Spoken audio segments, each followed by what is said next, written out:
Hello, are we good to go? The thumbs up. My name's Tom Taylor, and the company that I have is called Pictures and Stories. And so that's part of who I am and what I love. I get to work with my wife, Allison, and we help people write their life stories. When I come out on this RootsTech stage, it reminds me of a situation I had in junior high school,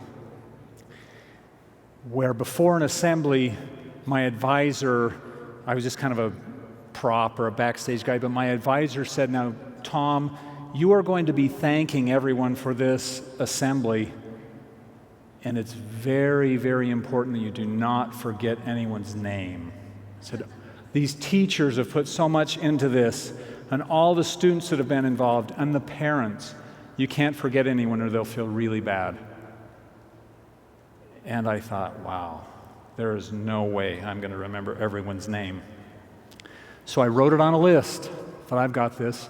And it so happened that in this particular play, I was wearing a cowboy hat. So I put that list on my cowboy hat just as a backup, and I put it on my head, and I walked out onto the stage, and the spotlight was right in my eyes. And yet I could see there's all these students out there, and I completely froze and forgot even my own name. So since I had cleverly prepared, I pulled off my cowboy hat and looked down, and I didn't miss anyone's name. I read them right out of my cowboy hat. "We'd like to thank Mrs. Blackburn and George Smith." And I got through all of the names. And so the rest of the year, I was known as the guy that reads out of my cowboy hat. And so the students thought, "Oh yeah, you're the guy that reads out of your cowboy hat." So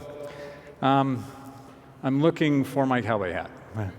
But it's great to be here with you, and I'm going to talk about interviewing yourself. And so I thought it may be appropriate to start with a picture that's like a means of interviewing yourself, which is a self-portrait. And so here's a self-portrait that, painting a self-portrait. It's a time like looking in a mirror. And so we'll maybe talk a little bit about this as we go along. But Norman Rockwell painted this self-portrait. He painted many wonderful pictures that tell stories. So we're going to try and think of how we're going to remember to tell stories. Okay. Yesterday, Elder Dennis Brimhall gave the keynote address. And he said, the important point is, what's your story? And that's a part of the theme of this conference, is what's your story? And that's what I want you to think about as I talk today, is think about what is your story. And I want you to, and he talked about that we would discover, preserve, and share your stories. It's a lot of what this conference is about. And so he said, number one on his agenda, the agenda of RootsTech 2014, the item is story. And so we're here to talk about stories, and I hope I can give you even one little piece of information that may be useful to you in gathering stories. Okay. My monitor looks different than what I'm seeing here, so I've got a little bit ahead. So it's a matter of discovering our best stories and sharing them. Okay, I'm on track here. I've got the best job in the whole world, and I get to talk to people about their stories, and I get to interview them. And this is Lewis Moore, who lives in Dallas, Texas, and he told me a story about, in 1937, he with his father and mother and sister got in this car that you see, and they drove 5,570 miles on a cross-country trip. And they went all the way from Texas through Ohio, Pennsylvania, around up into Quebec, and came back, and it took them 19 days. And they spent $380 on that trip. And he talked about how he saw the country and how he learned about himself and the world. And here he is in front of that car. Okay. I may look back here once in a while, as I'm got a little bit different picture I'm seeing. But here is a picture where he told me about his father's store. And he explained what it was like there in Commerce, Texas on the main street, and how going to his father's mercantile store, the things on the shelves, and what he learned about business and what he learned about his father. And he talked about his mother, that whenever a hobo came into town, because there was railroad tracks, she never failed to feed that hobo and make sure that they had something to eat. And so he shared these stories in the interviews. Maggie Hicken is a wonderful woman that, interviewing her, she talked, well, first of all, the title of her book, I May Be Old Someday. That sounds like a strange title, except when she wrote her book, she was 104 years old. Very sharp memory, and she has wonderful experiences that she shared, but she shared some pain of giving up her driver's license and how hard that was to do it. I think she did that at 98 years old, and she swam until she was 100 regularly.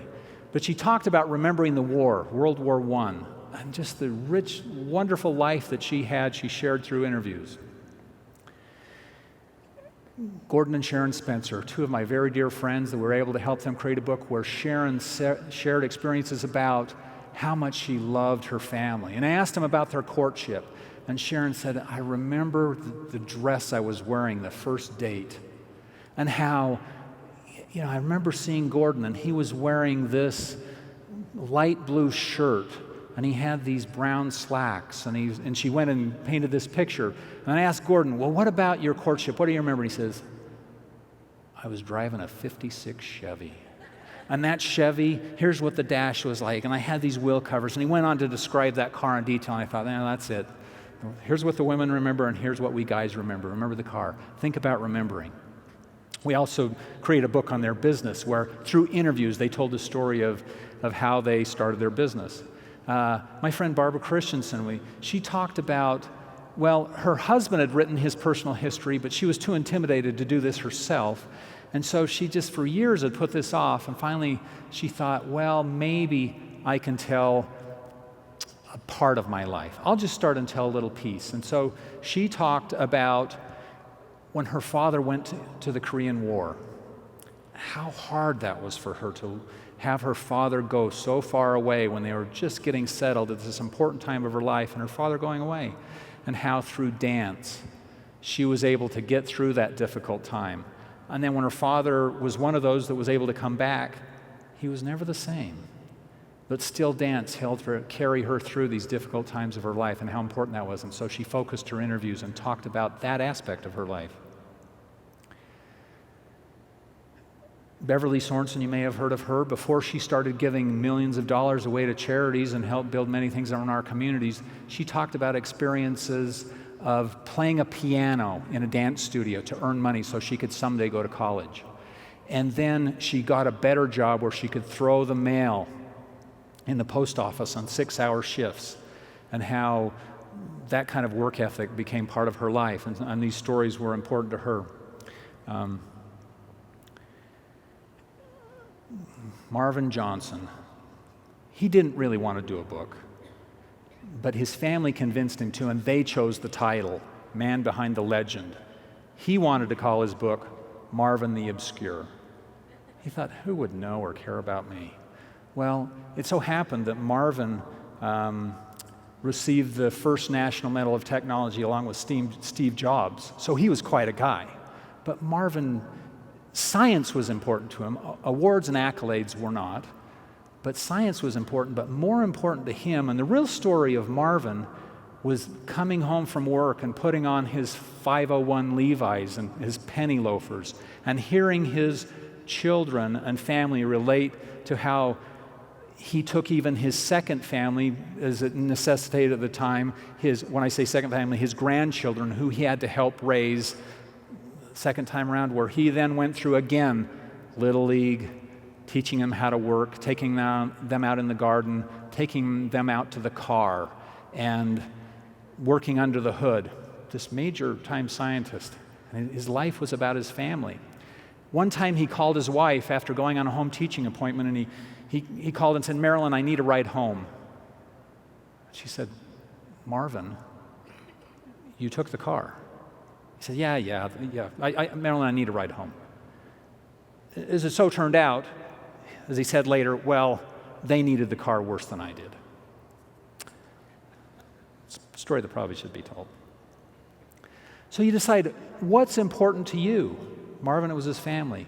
Some people are not able to tell their own stories. And so through interviews was able to tell a story of my sister. She'd passed away, and her sons needed to learn about their mother. when they'd grown up, and who was she, and what she cared about, and what was important and special in her life, who she was so they could know who they were. So interviewed there were some of her aunts and uncles and brothers and sisters, that this became a part of how her sons could really know about their mother. This story on the right is my grandmother, shown on the left, and I never knew her. But through interviews of her children, who was my mother and aunts and uncles, I was able to learn about my grandmother. And learn that in this picture was taken of her mother had sewn these dresses and just finished the dresses and then died. And so this picture is taken at her funeral. But I learned about my grandmother through a couple of pictures and the interviews of those that her family told about. Fred Ball, some of you know him. He's a legend, a very great storyteller, and besides being a president of the Chamber of Commerce and senior vice president of Zions Bank, he was a man that cared about his family. And so he thought he should put some of the things that were important to him in a book. And so in his book that he decided to call I'm Not Lucky, I'm Blessed, one of the stories in his book is it was about 15 years ago, he went into the doctor, and the doctor had said, "Mr. Ball, you have pancreatic cancer and it's fatal." And Fred said, "What does that mean?" And the doctor said, "Fatal? That means you're going to die." And that was a pretty tough experience, but Fred was one of the very fortunate ones that didn't die on the operating table and is still alive today and carrying on. And I wonder if part of that is not his attitude and not being lucky, but very blessed. But Fred wanted to tell some of the stories of his family, to his family. He told stories about going to San Francisco on his first job. So why don't you think about your first job? This might be something that you could tell in your interviews. And he said, "I flew to San Francisco where a gruff, large man greeted me as I got off the plane. He was my new boss, George Kohler, the district sales manager in charge of Northern California and Nevada. I was wearing a nice straw hat. George took it off my head, pulled out his cigarette lighter, and started the hat on fire. He then threw it on the ground and said, 'I don't like my men wearing hats.' What a nice introduction to my new job."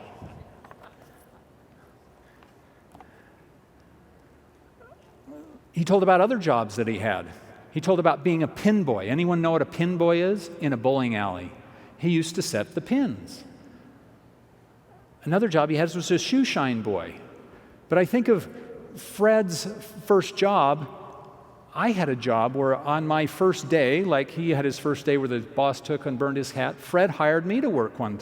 And I got in my first day, and 9 o'clock I get in the office, and Fred says, "Come and see me at 10, and then we'll talk." So I went through the office and got a little bit acquainted with people and some of where my desk would be, and sharpened a few pencils and got a piece of paper and thought, well, this will be really great. What do I do? And so at 10 o'clock I went in and met with Fred, and he told me a little bit about Salt Lake City and how business works and some of these things.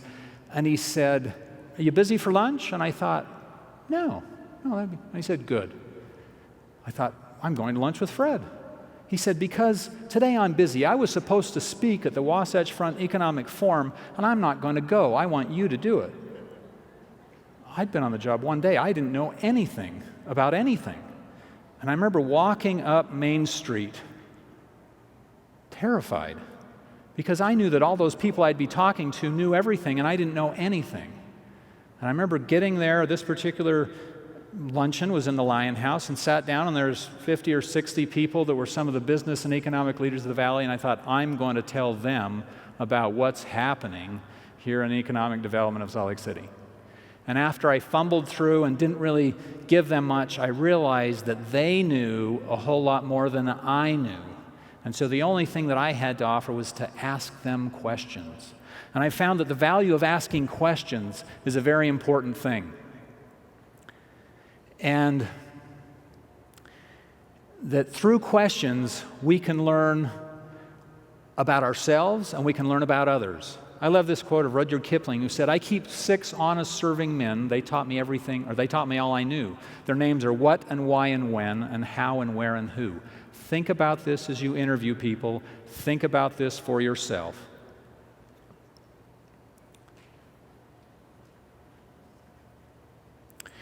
So, some questions. Where did you live when you were little? What did your house look like? Did you have chores when you were young? What were some of the games you played as a child? Tell me about what school was like when you were in elementary school. Think about these things you're young. Think of questions, and they'll help you to remember things. And I'm throwing out a lot, but I want you to think about those things now, because if anything I want you to give you in this talk is you to reflect on your own life and think back when you're young and think about what's important and ask yourself questions. So what about interviewing yourself?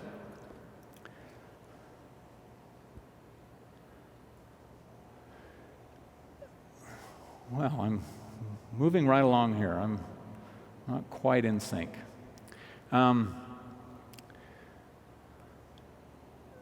So think, you came here to think about interviewing yourself, not me talking. So I want you to be thinking about yourself. So I'm going to share that in my life, I get to talk to people about their life and listen to their wonderful stories and ask them questions. And so if it's worthwhile for everyone to interview other people, what about me?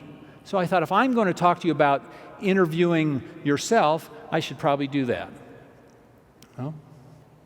Okay. So a few weeks ago, I thought, I'm preparing this, I better interview myself.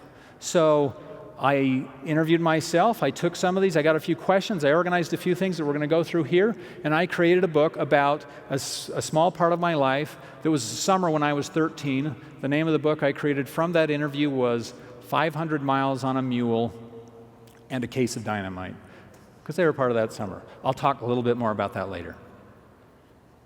So really, what about you? Think about Dennis Brimhall's question. So, what's your story?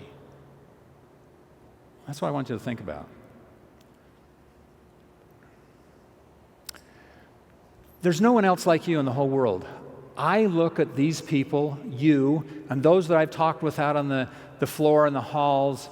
You have wonderful, rich stories that are special for you and to share with others. There's nobody like you in the world. You're funny, you're inspiring, you're amazing, wonderful people, and you need to think about your stories. You are interesting, and sometimes you have to dig deep in order to find out that, yeah, I am interesting. So you need to reach down inside and find out what it is that you have to offer and you're interesting. And it may be hard to realize, but you are interesting. So many of the people that we interview say, oh, I'm not special. I'm not that interesting. Who would care about what I have to say? Let me guarantee you are interesting. David McCullough said there's no harm in making history something that someone would want to read. And so I think not only are you interesting, you want to make the stories that you're telling and the things that you share about your history, your stories, interesting. Your life is worth saving. It may be a heroic rescue to rescue your life stories from obscurity, like Marvin didn't even want to do a book, so let's go for the rescue and find out how you can save your life through your interviews. Think of, do you wish you knew more about your parents or grandparents or ancestors' lives? Well, if that's the case, absolutely, those that are in the future are going to want to know about you. What if you died tomorrow? What would your posterity be left with? Would they be left with piles of boxes of unorganized photos and papers and things, or piles of slides and albums and things that may not have a lot of stories? What would they be left with? Think about that. If you don't do it, who will? And it's very likely that if someone does it, they may get it wrong, or that it just won't get done. In the keynote this morning, she talked about within a generation or two, if you don't do something, we're lost. Or others that you may do are lost. I think of Marvin. He wouldn't have done a book without some prodding and help and people interviewing him and talking with him. So we need to get to our own stories, or that will be lost. Winston Churchill said, "History will be kind to me, for I intend to write it." And he did. And he made history. And he was well acquainted with the power of history and what it meant to the future. Completing a personal history can seem overwhelming. And here at RootsTech, there's so many wonderful things to help you deal with your history, to make it not as overwhelming, to make it a little bit easier, to make it better for those that do it. So your life stories should be complete, comprehensive, and chronological. So think of that. Complete, comprehensive, and chronological. I would say no. They don't have to be complete, comprehensive, and chronological. That can be a good thing, and that's something that you may want to consider. But they don't have to be complete, comprehensive, and chronological. You can take pieces and turn them into wonderful stories. So you don't have to consider the whole picture. We're often plagued by not enough time. I think of, man, when am I ever going to do this? I've talked to so many people that say, I'll get to this sometime. When would I ever do that? I just don't have enough time. So people have asked me, when's the best time to complete your life story? Well, it's the day before you die. Then you're going to have everything in it. It's going to be complete, and then things will be fine. Well, that's not really the case. Our memories may slip. They may not be as good. We may leave something out, may be missing details. It may be missing us. So we need to consider doing it now. Okay. So, unorganized? Well, some of us may be unorganized, but I know many of you are very organized, but we need to get organized if we're not. Organization is an important thing, and know that help is available. So stories, we've all got them. But how do we get them out of our heads and onto some place where we can share them with someone else? If writing is uncomfortable, are any professional writers in here? Okay, we've got some. Is writing easy? They're shaking their heads. It's not easy. Even for the professionals, writing is not easy. So in order for you to get your stories out and, in effect, interview, you don't have to write. There's other ways that you can do it. One of the ways is through interviews. One of the best ways to gather stories. We think of interviews, and what makes a good interview? What makes a good interviewer? What makes someone great who's being interviewed? Well, a great interviewer, a great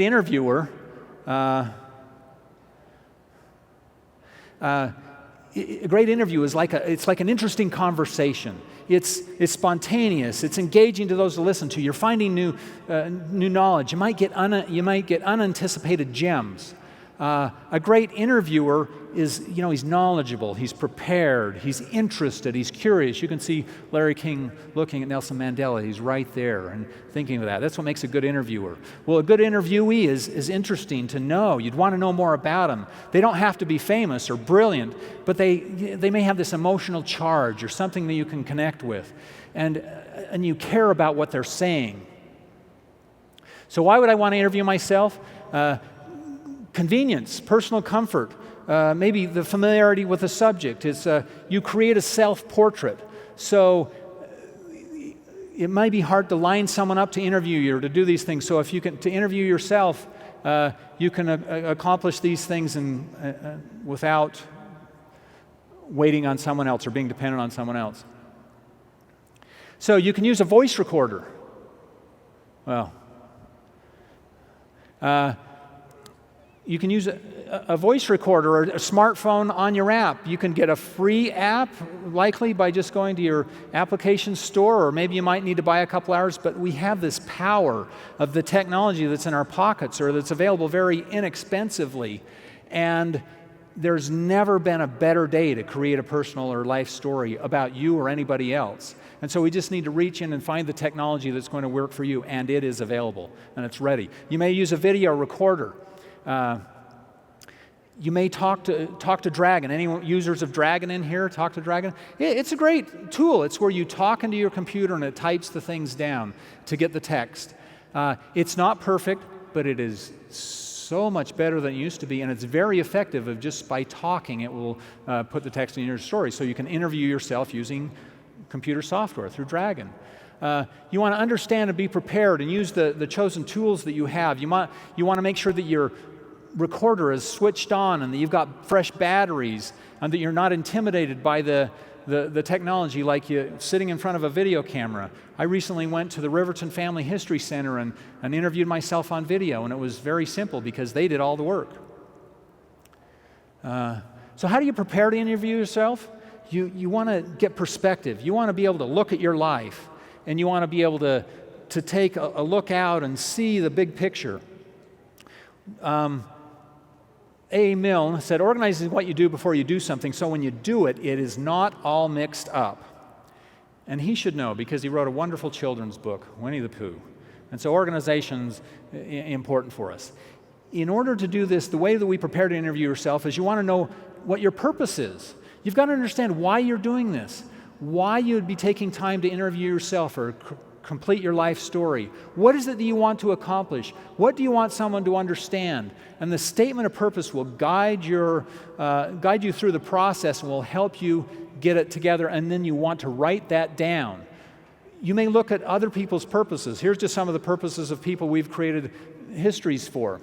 They might say, I'm writing this book so that my children and grandchildren might know who I was when I was young, what I care about, who I am, what caused me to make the decisions I made in my life, and really know how much I care about them. You have purpose. Some say it's to really hear my father's stories, at least for one last time, because he might not be there every Thanksgiving to tell them to me. Whatever your purpose is, understand that and write it down.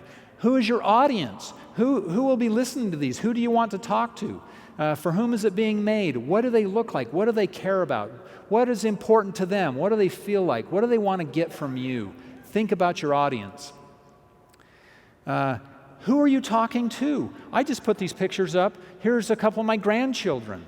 Now, they're too young to maybe hear many of the stories that I'd be talking to, but I may picture them and think that maybe in 10 years or 20 years, they may be interested in these stories. So I'll picture them so that I'm talking to them so that my voice will come through, and maybe it'll inspire you someday. So think about you.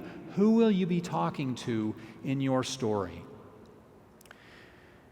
An interview is always better if someone is listening. So if you're talking to someone, even if they're not there, you may put a picture of them and talk, because that way you'll be focused on talking to someone specific, and your voice and your tone and what you care about will come through. You consider the scope of your interview, of what you're doing, why you're doing this. Are you going to go complete, comprehensive, chronological? Or are you going to maybe narrow this down a little bit and say, I'm going to take this aspect of my life.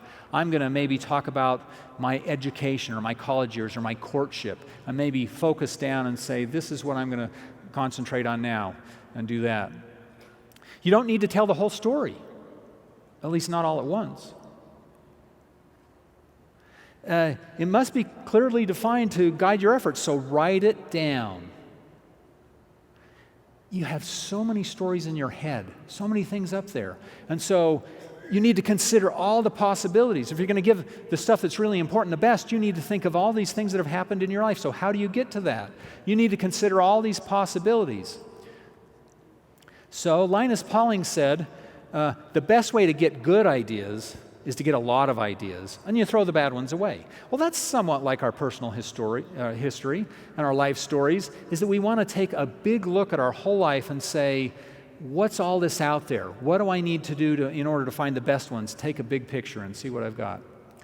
One way to do that is to create a timeline. So get a large sheet of paper and say, I'm going to create a timeline of my life, and start to write down things when you were young and older, and just start to fill things in on the timeline. Put them down, and they will, as you put things down, you'll remember other things. And so make a timeline. It doesn't matter really the format. You can put it by decade or by time period. Just start to fill that with the ideas of your life and brainstorm the things that come as you look at your perspective of your whole life. You might use memory-triggered questions to stimulate ideas. There's a lot of great questions. Family History Site has a list of great questions. StoryCorps, you can go to their website, and they have a lot of interesting questions that you can ask. And as you look through a lot of these questions, they may have 200 of them. You don't need to answer them all. Just mark the ones that are important to you and move on. And then go back and address those later. You might look at the historical events. When we work with clients, we give a timeline that shows history of maybe the last 100 years, just some general things that have happened. And as you look at the history in the world, in the United States, some things may come to mind that will bring a flood of memories back. I think of Neil Armstrong walking on the moon, the Apollo landing. That brings memories back to me. I remember where I was, what was happening at that time. I think of when President Kennedy was assassinated. I remember that very well. My third grade teacher coming into class and telling us that. Well, that makes me remember that event, but it also brings back my third grade class. And it brings back what was happening to me at that time of my life. And I think about many other things. So as you look at things that happened historically, it will help remind you of things, and it gives context to your own stories. Make a list of people, places, problems, and events. Just start making a big list. Think of all the people in your life. Think of your mother, your father, your grandfather, a doctor, a coach. So a list of people, maybe your brothers, sisters, friends. So make a list of people. You don't have to write a whole bunch of things down, but get a list of the people that were important in your life. Think about the places. What about the home you grew up in? Maybe a favorite vacation. Start to get some places and put those on your brainstorm and timeline list. Think about problems. Problems and pain bring stories and bring learning. So don't forget to put your problems down there. Put other events down there, but get these into your timeline so that you can look at that. It will help you decide what the best stories are. You'll want to take what I call your personal history assets and photos, slides, letters, documents, scrapbook albums, film and video, audio recordings, it might be journals. This is like doing archaeology on yourself. And you'll do an inventory of these things. It'll just bring a flood of memories, and you'll start to remember all those things. Put things on your timeline. Don't spend too much time here at this point, but start to get an inventory to know what you've got and know what stories are in there and ones that you'll use on the stories you're working on first thing. Take a picture out. It might remind you of something. Add those ideas to your timeline. Then as you take and review your stories, take a look at maybe what's that first one that you would tell. And start to think of, this is the one, if I have to tell one story, this one jumps out at me. Mark it. And then go and mark other stories and get priorities that you would talk about. So now you've got these lists, these you interview yourself, you're starting to put things that you're going to want to make sure that you talk about that you don't forget. And then take that one and circle and say, yep, if I only can tell one, this is the one that I need to share. Make some notes. One of the stories that I would tell would be about when I was 7 years old, I was lost in Mexico. So I found some pictures of that in my father's slides, and I started to put some notes down. When I was 7 years old, my family, we went to Mexico in an open Jeep, and we rode through the hot sun, and my father got sunstroke, and our Jeep, the axle broke, and we're down in Baja, Mexico. And of course, my father was well taken care of because my older brother was 9. He just turned 9. I was 7, and my younger brother was 6. So was Jim, my older brother, and I went off to find help. Some of those notes are there. Of course, we didn't speak any Spanish, so when we found someone after we got through the poisonous snakes and the buzzards flying over our heads and thought we were going to die, we found someone and said, we need help. No hablo inglés. Well, we found our way through. Of course, my dad had his 6-year-old son there to take care of him with sunstroke, but we got through that situation. The point is, I made some notes so I could go back and recall some of these things when I told that story. Then I made a small book of that. So to make a personal history worthwhile, you're going to want to tell your best stories. So it's a matter of finding your best stories and not leaving those. Rudyard Kipling said, if history were told in the form of a story, it would never be forgotten. Tell yours in stories. A struggle or our stories, they don't have to be an epic or, thing or tragic or complicated. It could be as simple as just painting the fence. You can take some of your simple stories that are going to teach and entertain your posterity. And so you may think simple, but put them in the form of a story. The worst thing that happens to you may be the best thing for you if you don't let it get the best of you. I love that. Will Rogers. I was back in his home area of Oklahoma last summer and just thought, this is where some of this wisdom came from. Think of your own lives, these problems, these things that you can share that were special and important in your life. Any pilots in here? Okay, I have to ask, how does an airplane fly? What are really the principles of aerodynamics? An airplane flies when you have greater lift than drag. And that's the same with your stories. Think of some great storytellers. Uplifting, and of course they always talk about airplanes too. But there's more lift than drag, and whereas we deal with hard things, you want to have this pick someone up and take them someplace really great. That's what you want to do with your stories. Before you interview yourself, you want to relax. Maybe you may want to take a walk around the block. You don't want to overthink it. You've got all these preparations you've made, but then go off and kind of get it out of your mind and take a walk, or get your mind off the process, maybe get a good night's sleep, and then so you can just come into this feeling, ready and relaxed. Get comfortable. Find a place that's easy for you as you sit down, a nice place in your home that you could set a tape recorder up, maybe at a table or a dining room, or maybe you record yourself in your car. A car actually makes a great sound studio. It's a place where you can sit and talk to yourself and be alone and start to tell your stories. You want to tell it fresh and natural. You want to be able to be ready to just talk and tell a story. So you want to be yourself and not try and sound anyone else. You want your authentic voice to touch the reader. So you want to then pick a story and start talking. So just like I would interview myself, I would get in a comfortable place where I'm all alone and I can sit back, not have any worries or cares or intimidation,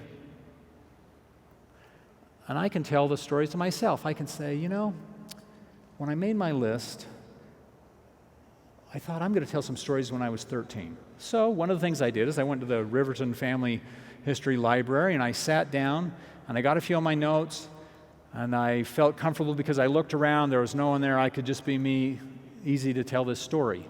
So I said, hi, I'm Tom Taylor. Today is Wednesday, the 15th of January, or today, different date, and today I'm going to talk about my experiences when I went and worked on a ranch. I went to the day after 7th grade, the day of 7th grade, I was walking off the playground, and as I walked off the playground, I heard, "Hey, Taylor," and I turned around and a softball bat cracked me right in the forehead. I thought, Brian, he had thrown this bat and hit me in the head, and that's maybe, I'm not going to talk much about Brian, but that's another story. He was my nemesis during that year. The next day, I found myself in a car driving to Colorado. And as we drove through the day from Salt Lake through down on I-70 and up into Grand Junction in Colorado, and here you would be telling your own story to your recorder, but as I drove in that car, we got there late at night, and as I get to the ranch, we got to the foreman's house and he was not there. They said, well, Wayne is out in this pasture and he's rounding up some bulls. Why don't you go find him? So my parents drove us over to where Wayne was, and there was Jim and I. I was 13 years old, he was 15. We got out of the car, and there I stood face to face with a 2,000-pound bull with horns. And that was an interesting experience. So our parents drop us off. There we are living with a new family, and got up in the morning. He gets us up at 5 o'clock, and there's this big breakfast, sourdough pancakes, ham, probably ham, bacon, eggs, just big hearty breakfast. And he says at the table, Wayne is talking to me, and he says, so you know how to drive, don't you? Well, I'd kind of driven before, but I didn't really know how to drive. And he says, and you've ridden a horse? And I thought, huh.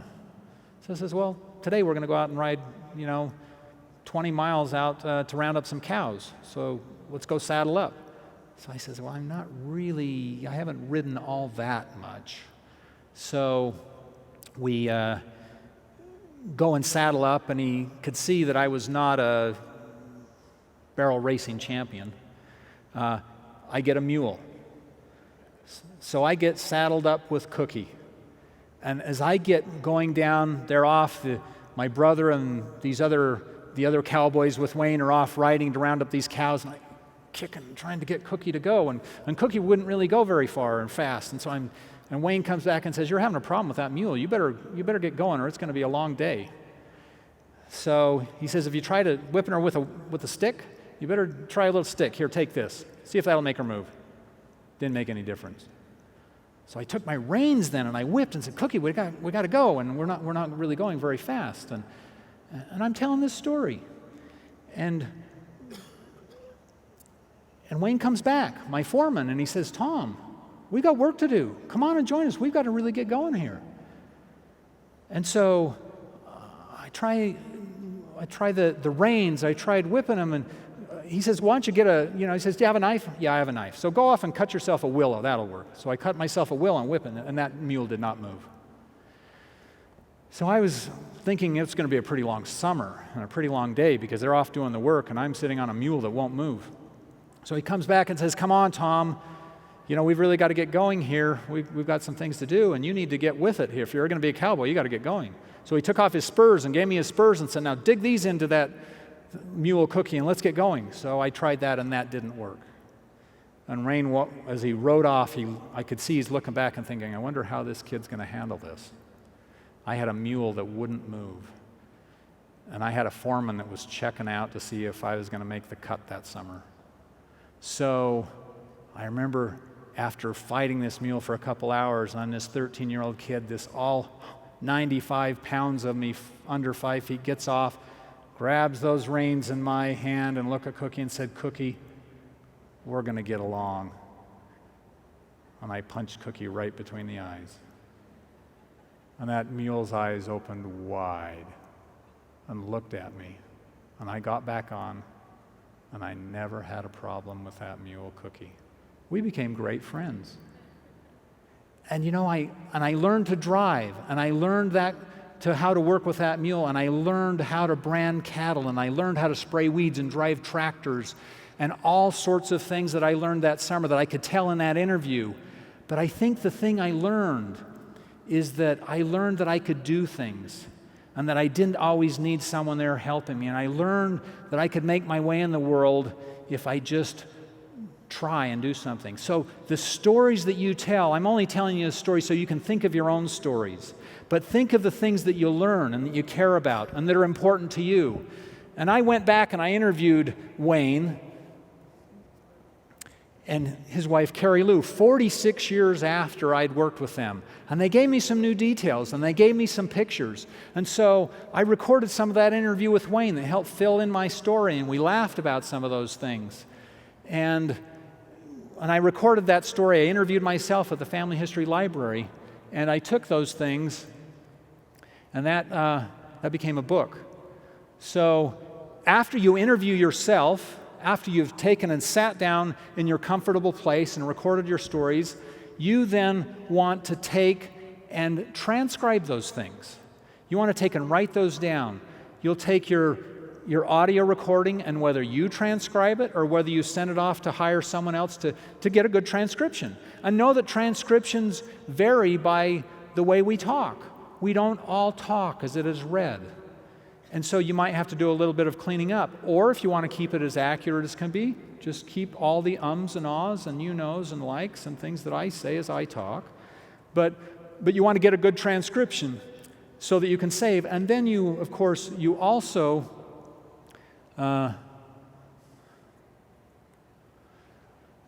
want to save your recording, and you want to save in the format of probably multiple formats, but probably as an MP3 that you might record.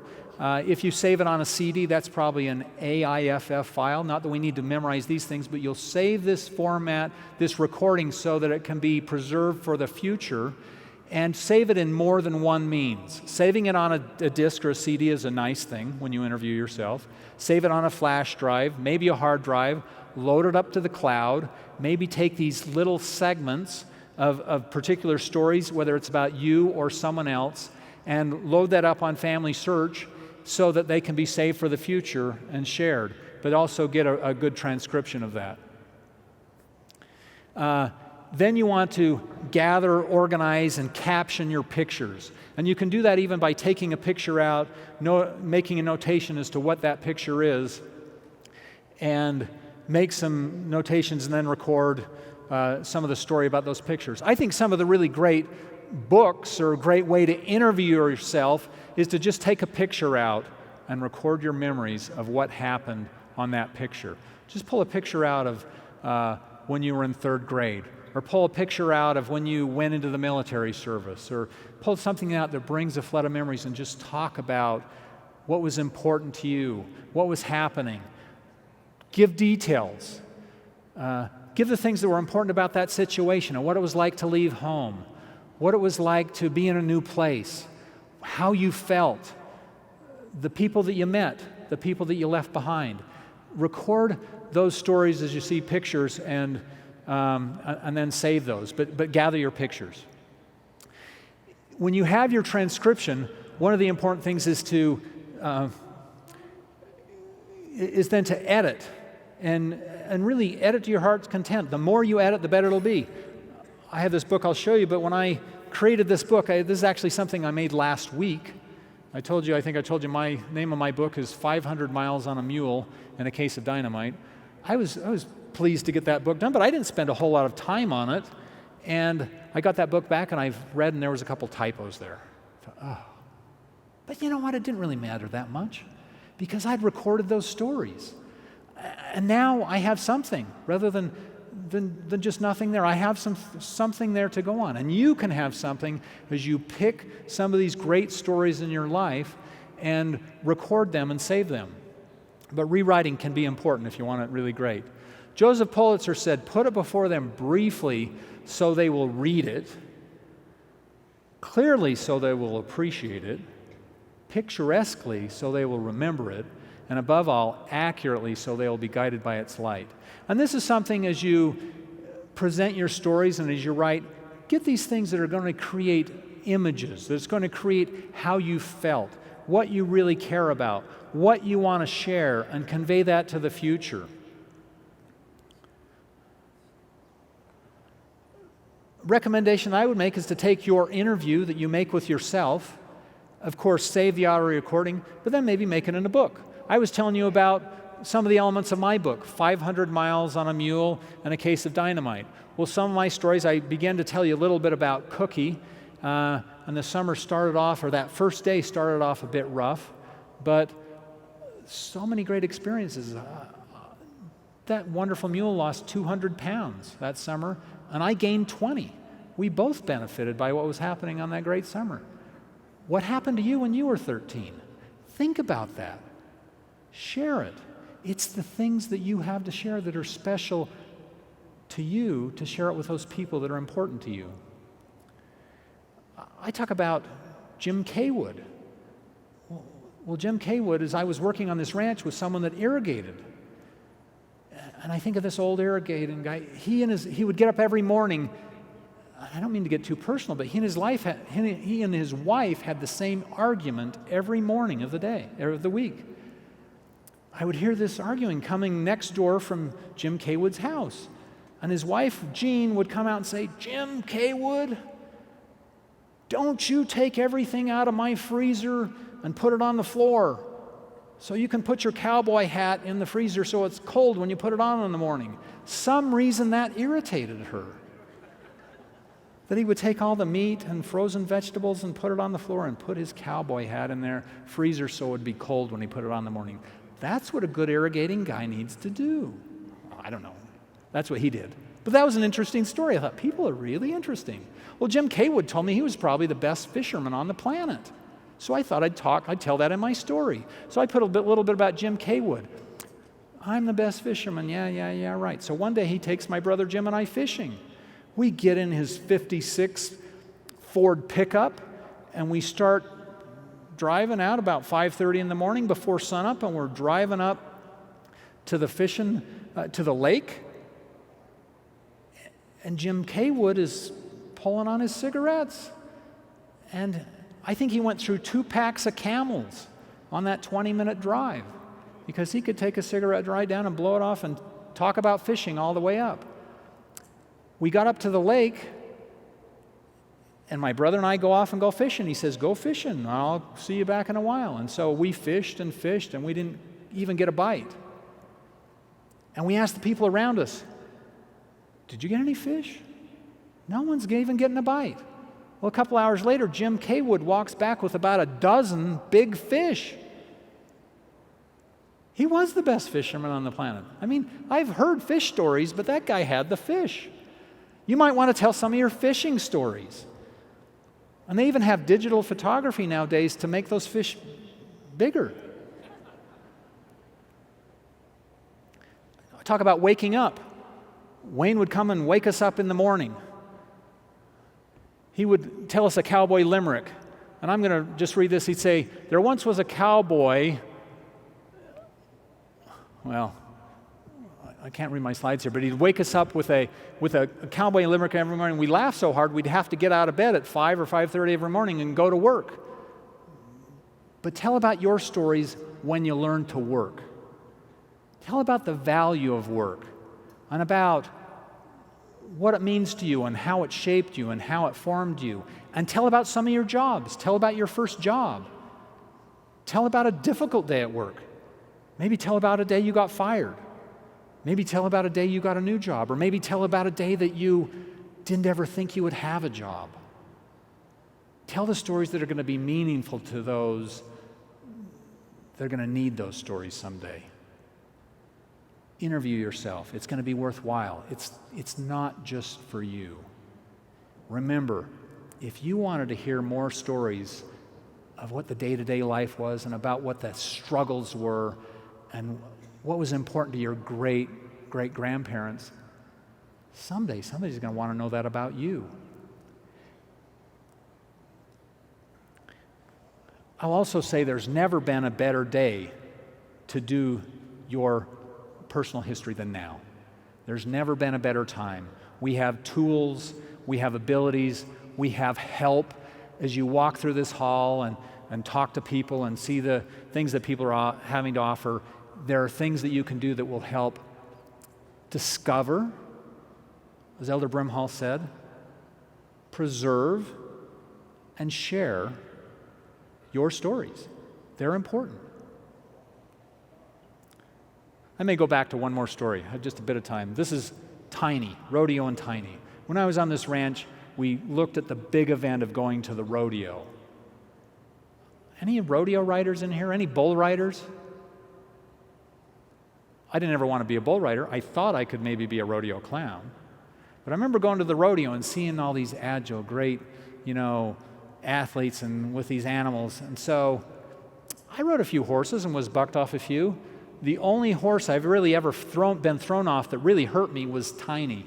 Tiny stood about that tall and threw me off right onto a rock. We would sit on this horse and pinch its tail, and it would just buck, and it just tossed me right off into a rock. I couldn't walk for days. Tiny tossed off my ranch foreman, Wayne, too.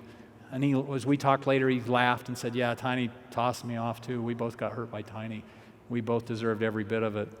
But maybe that's a story you should share about provoking things that you maybe shouldn't provoke because it might hurt you. So, take some time to interview yourself. Maybe even take some time to edit and create a book with your pictures. My interviewing myself took maybe an hour that I recorded some stories, and then I took a little bit more time later to record a few more, and then I took some time to edit, transcribe, and then gather up some pictures. And then one of the things that I would say is, you can see this book, it's pretty thin. You don't have to have your whole life to start or to think that I need to tell all of my life. Remember, it doesn't necessarily need to be complete, comprehensive, and chronological, at least to start with. Start with a piece at a time. Start with one story. Take out your phone or voice recorder, record that story, and you're going to find magic, because you'll record another, and maybe they'll even get better, and maybe they'll even be true, however it is you want to tell them, but be accurate. But record your stories and save something special for someone that would really care. And we suggest to maybe just do it one chapter at a time.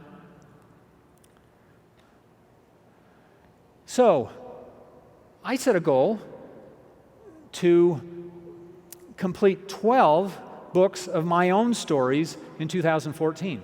Now, I help people create their life stories, but it's like the cobbler.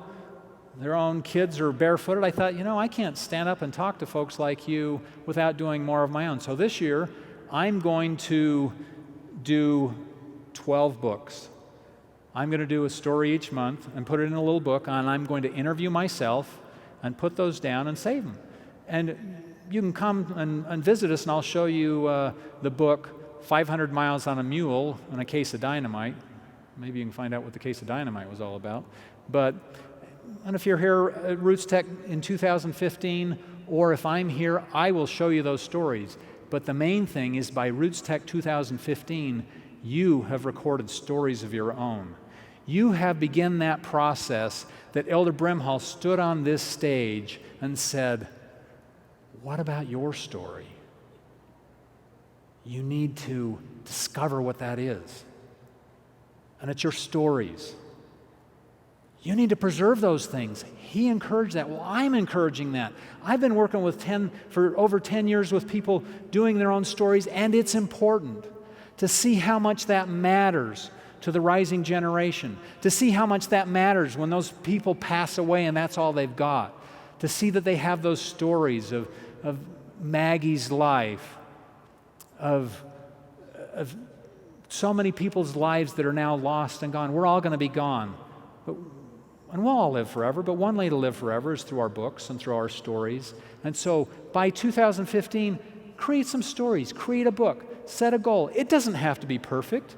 You might even have some typos or misspelling, or you may not even talk perfectly into that recorder, but it's going to be something, and it's going to be you. And I encourage you to put it together and record something, and maybe choose what one of those stories is today and record it tomorrow, or maybe after Roots Tech, record it on Sunday. Take a little bit of time and just say, I'm just going to tell this one story.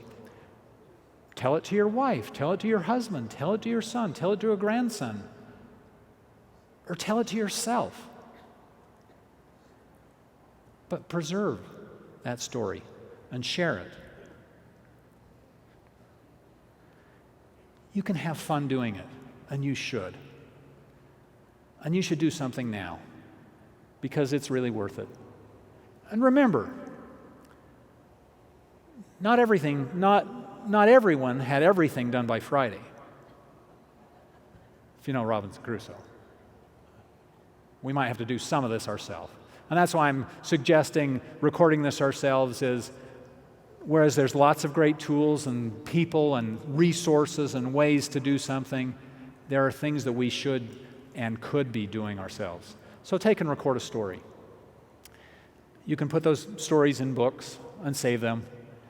And if you're interested, I'll be talking tomorrow about how to get 45 of your story ideas so that you're ready to go and begin recording those tomorrow. My dear wife will be talking in the big hall about how you go from chaos to calm, of organizing your digital pictures, because pictures are an important part of your life. And then really, how to turn that into a great story.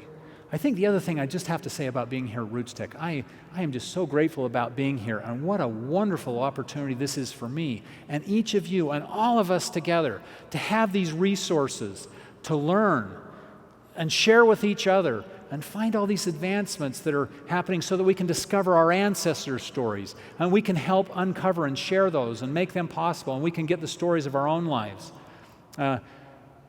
My wife and I wrote a book, How to Save Your Life, one chapter at a time. If you'd like to see it, we'd love to show you. We're in booth 220. But today, think about your stories and do something about it. Thank you very much. It's been a pleasure, and I wish you all the best, and God bless you.